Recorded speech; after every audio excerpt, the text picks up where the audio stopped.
ಶ್ರೀ ಪರಮಾತ್ಮನೇ ನಮಃ.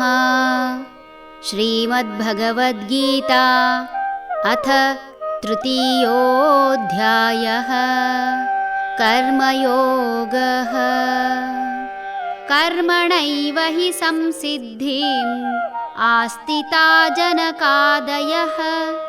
ಲೋಕಸಂಗ್ರಹಮೇವಾಪಿ ಸಂಪಶ್ಯನ್ ಕರ್ತುಮರ್ಹಸಿ.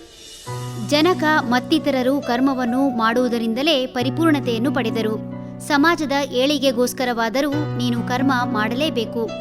ಜನಕರಾಜನಾದರೂ ಲೋಕ ಕಲ್ಯಾಣಕ್ಕಾಗಿ ತಾನೇ ನೇಗಿಲು ಹಿಡಿದು ಬಿತ್ತುವಂತಹ ಕೆಲಸದಿಂದ ಹಿಡಿದು ತನ್ನ ರಾಜ್ಯ ಕಾಪಾಡಿಕೊಳ್ಳಲು ಸೈನಿಕರನ್ನು ಸೇರಿಸಿಕೊಂಡು ಯುದ್ಧ ಮಾಡುತ್ತಿದ್ದ.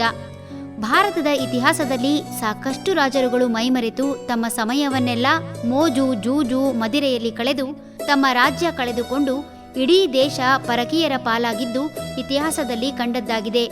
ಇಂದಿನ ಪ್ರಜಾಪ್ರಭುತ್ವದಲ್ಲಿ ನಾಯಕರೆನಿಸಿಕೊಂಡವರು ತನ್ನ ಅನುಯಾಯಿಗಳ ಜೀವನವನ್ನು ಉತ್ತಮಪಡಿಸಲು ಕೇವಲ ಉತ್ತಮ ಸಲಹೆ ಸೂಚನೆಗಳನ್ನು ಕೊಟ್ಟು ಕರ್ಮ ಮಾಡುವಾಗ ಜೊತೆಗೆ ಇದ್ದರೆ ಸಾಕು. ನಿಸ್ವಾರ್ಥಿಗಳ ಹಿಂದೆ ಅವರನ್ನು ಹಿಂಬಾಲಿಸಿ ಸಮಾಜದಲ್ಲಿ ಸಾಕಷ್ಟು ಬದಲಾವಣೆ ತರುವುದು ನಿಶ್ಚಿತ.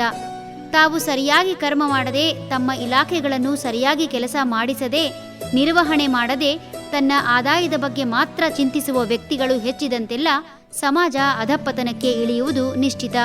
ಜನನಾಯಕರು ಆದರ್ಶ ವ್ಯಕ್ತಿಗಳಾಗಿ ನಿಸ್ವಾರ್ಥಿಯಾಗಿ ತಾನು ಕರ್ತವ್ಯ ಮಾಡುತ್ತಾ ತನ್ನ ಇಲಾಖೆಯ ಮೂಲಕ ತನ್ನವರ ಮೂಲಕ ಕರ್ತವ್ಯ ಮಾಡಿಸಿದರೆ ಈ ಧರೆಯೇ ಸ್ವರ್ಗವಾಗುವುದು. ಅಂತಹ ಜನನಾಯಕನನ್ನು ಗುಡಿ ಕಟ್ಟಿ ಪೂಜಿಸುವುದು ನಿಶ್ಚಿತ.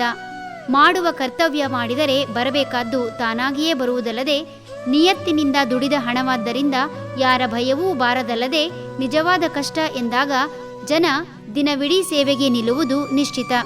ಎಷ್ಟೋ ಸಾವಿರ ವರುಷಗಳ ಹಿಂದಿನ ರಾಜನಾದ ಜನಕರಾಜನನ್ನು ಇಂದಿಗೂ ಸ್ಮರಿಸಿ ಕರ್ಮಕ್ಕೆ ಅನ್ವರ್ಥನಾಮ ಎಂಬಂತೆ ಉದಾಹರಣೆ ಕೊಡುತ್ತಾರೆ.